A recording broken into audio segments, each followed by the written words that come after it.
1847. aastal ehitatud Kõpu mõisa taastamistööde esimene etapp on jõudnud lõpusirgele. Tööd korrastatava mõisa peamajas on tänaseks kestnud juba 6 aastat. Planeeritud ehituse maksumus ületab 20 miljonit krooni. See on siis Norra riigi rahade toel saamas vana hoone uue kuue. Nii et loodame selle aasta lõpu üritused, peod, banketid juba mõisa saalides läbi viia. Nagu Tallinna lingi on ka iga muu ehitusega ta lõplikult valmis ei saa. Sellega me saame nii-öelda väärtused eksponeeritud, saame uksed lahti teha ja nipet-näpet inventarist soetatud, aga eks seda inventari liigutust ja jooksvat edasiarendamist, seda jätkub siin aastateks veel. Mõisa renoveerimise esimese etapi lõpuks peab olema korrastatud marmor- ja söögisaal, pandud hoonetele uus katus ning jätkuma taastamistööd. Arvata võib, et see kultuurielu võiks hakata juba ka sellel aastal peale ja siin natukene nagu ongi tehtud seda, aga ma arvan, et põhiliselt hakkab ta ikkagi siis, kui maja saab valmis, aga selleks läheb ikka veel mitu aastat aega. Üle poole sajandi Kõpu põhikoolis matemaatikat õpetanud Eha Vares teab Kõpu mõisa kohta palju lugusid kõnelda. Kuulda saab neid aga siis, kui ise sinna kohale sõita. Viimane Kõpu mõisnik Alfred von Strick langes Eesti Vabadussõjas 1919. aastal, võideldes eestlaste poole peal. Mõis on säilinud võrdlemisi heas olukorras tänu sellele, et siin on olnud sees kool ja kool on püüdnud säilitada kõike seda, mis siin oli võimalik säilitada.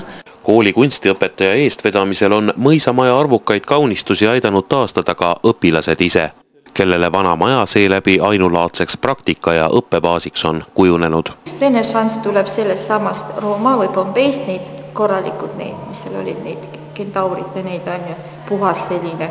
Ja nagu näete, lähete, siin on see stukkdekoor on selline, kaunistus juba nagu hilisem stiil, see läheb barokk on ja viimased ruumid on juba juugendis. Kuid lisaks näituste korraldamisele võimaldavad Kõpu mõisa saalid seal ka teisi kunstiliike viljeleda ja nautida. No suure saali akustika peaks küll vastama nendele nõuetele, et siin on võimalik korraldada kontserte. See on ju marmorsaal ja siin peaks ikka väga ilusad kontserdid toimuma. Mõisa üheks kõige põnevamaks vaatamisväärsuseks võib pidada söögisaali seinu kaunistavaid maale, mille täpselt tabatud perspektiiv jätab vaatajale mulje illusoorsest liikumisest. Ja nende maalingute aluseks on Pompeis välja kaevatud Cicero villa maalingud.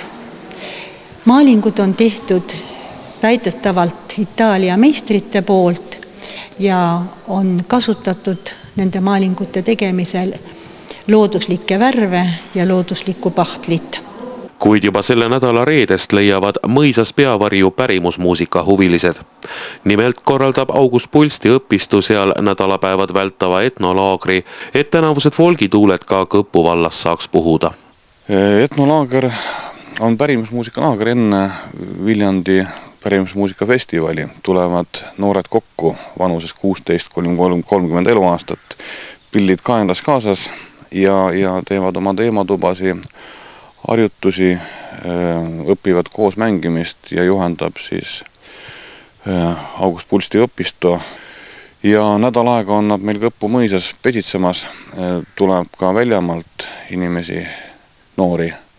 Nii et ma usun, see sigin-sagin saab olema päris asjalik. Tulevad, lubati vähemalt meile teha vabaõhukontserte, rohkem kui 1. Ja siiralt loodan, et ka kohalikud noored vast mõni võtab pilli kätte ja läheb nende hulka. Kõpu etnolaager kestab kuni 23. juulini ning selle uudisega on teine Viljandimaa nädalasündmusi kajastav saade lõpule jõudnud, kuid järgmine kohtumine lõunalaiusel toimub juba tuleva nädala teisipäeval. Tuled nagu tuletooja, lähed just kui lääne tuul, põhjust põhjast põgeneda, siit sa leiad igalt puud. isegi kui liiga pikaks põlgab tee ja koju jääd, siinsed tegemised vilkad sinnagi sa ära näed.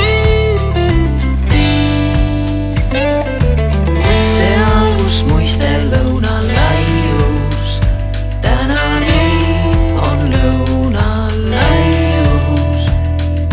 Laiub päris mitmes paigus, igal lõunal oma maius.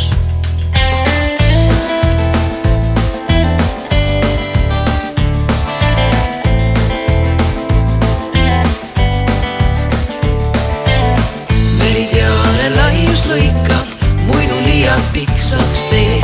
Virvatule keeli hõikab, elu vahel kahe vee. Keeb ja pulbitseb kui allik tulvil salajõgesid. Kutsub alla orgu käima, vallutama mägesid. Seal, kus muistel lõunal laius, tänagi on lõunal laius. Laiub päris mitmes paigus, igal lõunal